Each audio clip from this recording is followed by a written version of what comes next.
sarung tangan udah. Tisu. Tisu dong. Ambil tisu basah.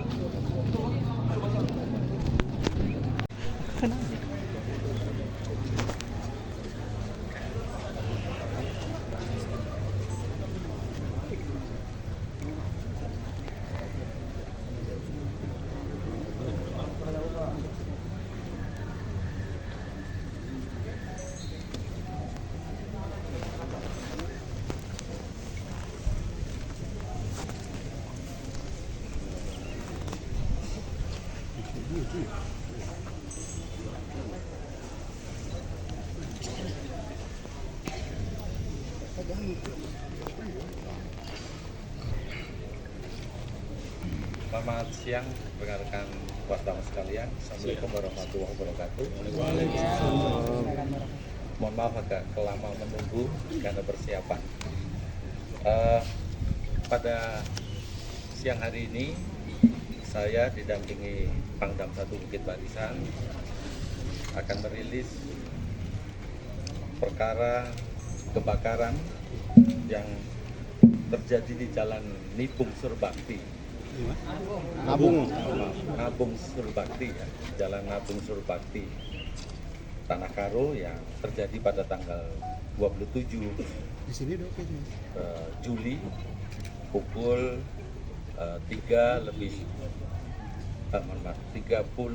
27 Juni 2024 pada pukul 03:10 sampai dengan kurang lebih 30-an. Sebagaimana saya sampaikan dalam beberapa waktu yang lalu, membawa pesan, membawa misi untuk mewujudkan apa yang disampaikan keluarga kepada saya. Banyak hal yang kemudian saya dengar dan tentu kami harus bekerja dengan lebih ekstra. Pada kesempatan ini saya juga ingin sampaikan bahwa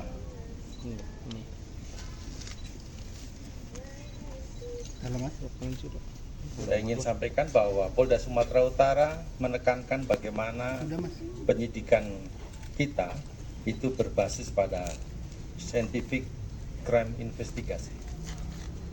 Satu model, satu pola bekerjanya penyidik berdasarkan cara kerja ilmiah. Kita tahu bahwa dalam cara kerja ilmiah ini kita semua harus memulai dari bagaimana kita merumuskan masalah. Tadi saya sampaikan bahwa kita punya masalah kebakaran di rumah saudara Riko Sampurna, dan tentu permasalahan ini harus kita jawab melalui pembangunan hipotesa yang kita bangun. Maka kita bisa melihat bahwa setidaknya pada awalnya ada dua hipotesa yang kita bangun.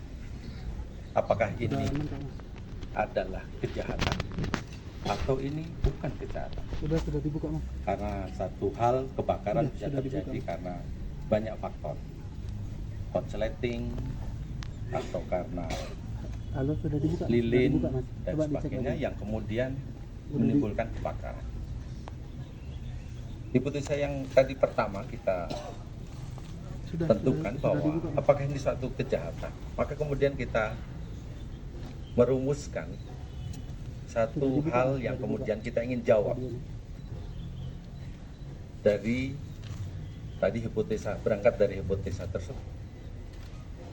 Kita tentu kemudian membuktikan, karena hipotesa atau premis yang kita bangun itu harus dibuktikan. Cara kita melakukan pembuktiannya adalah dengan cara-cara yang ilmiah. Maka kemudian kita lakukan cara-cara ilmiah dalam pembuktian ini untuk kita kumpulkan. Kita olah TKP, bahkan kita mulai dari lakukan pemadaman, lakukan pertolongan atau mengangkat korban dari lokasi, kemudian mengotopsi, mengolah TKP. Yang kita lakukan tidak hanya sekali, beberapa kali kita lakukan pengulangan, karena kita ingin menemukan fakta dan bukti apa yang ada di dalam TKP ini. Terima kasih masyarakat Karo yang sangat mendukung dari proses penyidikan ini. Tidak ada upaya untuk merusak TKP dan seterusnya. Ini memudahkan para petugas laboratorium forensik kami kemudian bekerja. Kita kemudian juga menelusuri hal-hal lain selain daripada di TKP. Kita tentu harus mencari ada apa di sekitar TKP pada saat kejadian. Kita mencari tahu dari berbagai sumber. Saya mencoba untuk kita melihat dari foto satelit. Foto satelit di hari kejadian itu mendung sehingga tidak bisa tembus untuk melihat kejadian. Kita mencari dengan cara yang lain. Untuk kemudian kita akan melakukan langkah-langkah pengolahan dan kemudian penanganan barang bukti yang kita temukan. Alhamdulillah 30 meter dari lokasi itu kita temukan barang bukti yang ada di sekitar, yang ada di sini 2 botol minuman kemasan yang ada sisanya. Jadi sudah kita periksa dan kita temukan bahwa sisa bahan bakar yang ada dalam 2 botol ini adalah campuran antara solar dan tetralite. Itu laboratorium yang kami harus tunggu. Kami juga harus menunggu hasil otopsi yang dilakukan oleh kedokteran forensik. Melalui penelitian dan bedah mayat sekaligus otopsi yang dilakukan oleh dokter forensik yang kita lakukan di Rumah Sakit Bayangkara, kita menemukan fakta bahwa di kerongkongan, di saluran pernapasan dan saluran perut, ya, di pencernaan, ada jelaga yang ada di 4 korban. Tentu kami terus mendalami apa dan bagaimana itu barang itu bisa masuk. Di TKP, petugas forensik, laboratorium forensik terus mencari hal-hal yang ada di sana. Kita mengambil sampel dari 4 titik. Ada 2 di luar dan 2 di dalam. Dari sampel 4 titik ini kita memastikan bahwa di titik luar rumah itu ada fakta bahwa abu yang tersisa itu terbakar karena bahan bakar minyak. Demikian juga yang di dalam juga ada.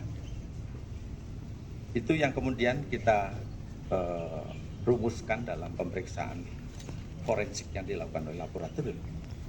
Laboratorium kita adalah laboratorium yang terverifikasi. Demikian juga peralatan yang kita miliki juga peralatan laboratorium yang terverifikasi. Sehingga kita memastikan bahwa ada hubungannya antara botol yang kita temukan 30 meter dari lokasi TKP dan abu yang kita periksa. Inilah yang kemudian membawa kita untuk mencari siapa dan bagaimana itu hubungannya. Kita kemudian disampaikan tadi bahwa ini beranjak dari scientific crime investigation. Jadi berangkat dari bukti apa yang sudah ditemukan. Kita 3 kali mendatangi TKP. Pada hari yang sama kejadian, kita sudah langsung di TKP dan mengambil barang bukti abu. Pertama-tama karena kita lihat bahwa kebakaran ini dimulai di permukaan lantai. Dengan begitu kita berkeyakinan bahwa di sana ada sesuatu zat yang ditambahkan. Karena kita menemukan juga di sana ada yang istilah dalam kebakaran itu low burning. Low burning itu terjadi apabila ada zat cair yang berupa akseleran kebakaran yang ditambahkan.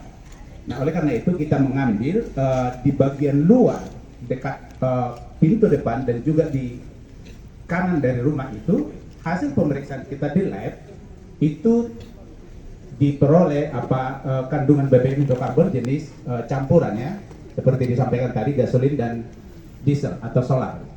Nah, berangkat dari situ kita analisa kembali karena kita dapat keterangan bahwa ini menjual BBM. Nah, di sana kita memang ada sempat kesulitan untuk membedakan yang mana yang dijual, yang mana yang ditambahkan. Nah, itu prosesnya sampai kita mengulangi semua kegiatan yang kita lakukan itu, kita rekapitulasi kembali, kita uji yang mana yang pantas ditampilkan, karena itu yang bukti yang kuat nanti.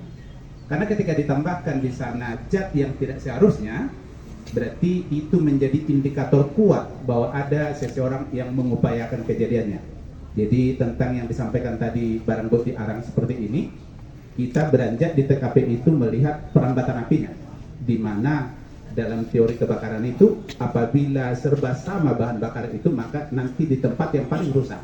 Nah, di sanalah menunjuk kepada lokasi awal apinya. Nah, memang di sini ada penambahan BBM yang membuat itu bisa ada dalam kebakaran istilah inkonsistensi.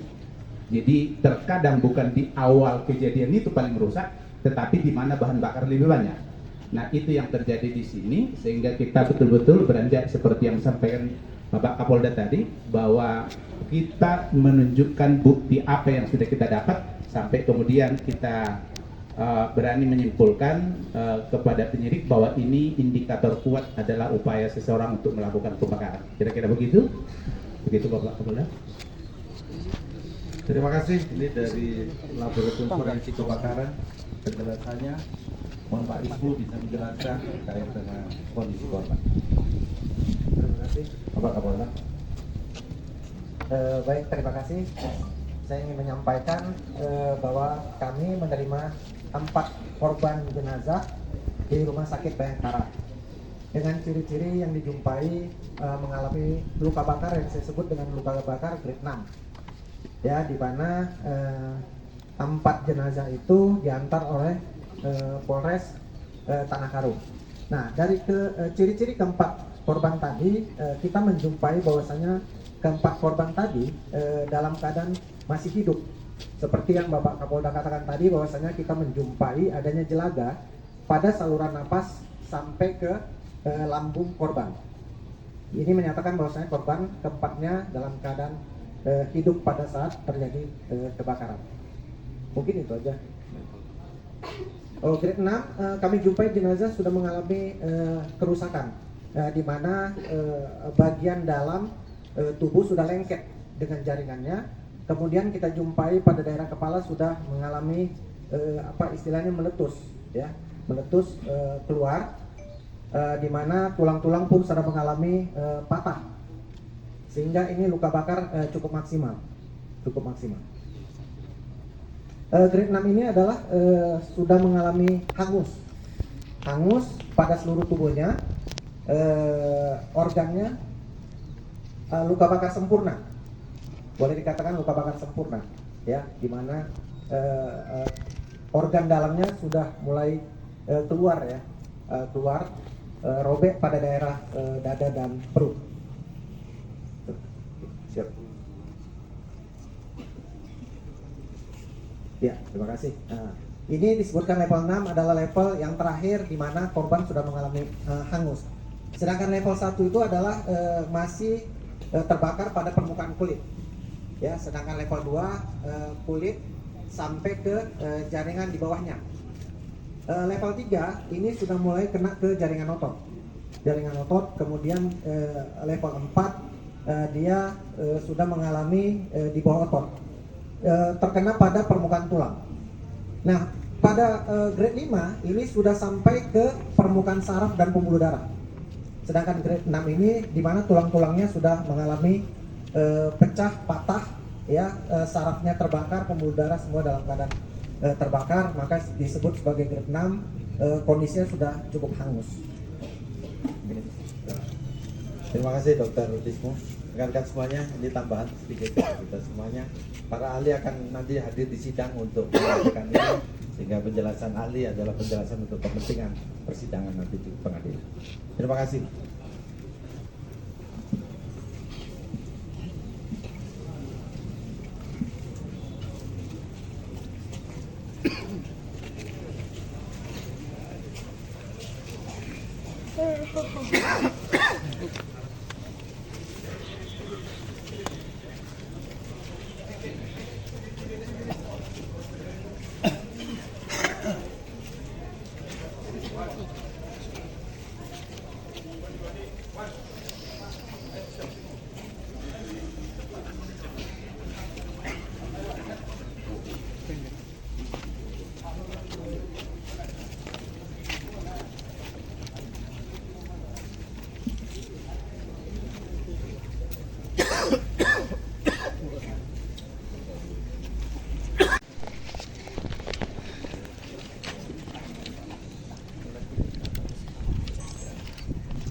Jadi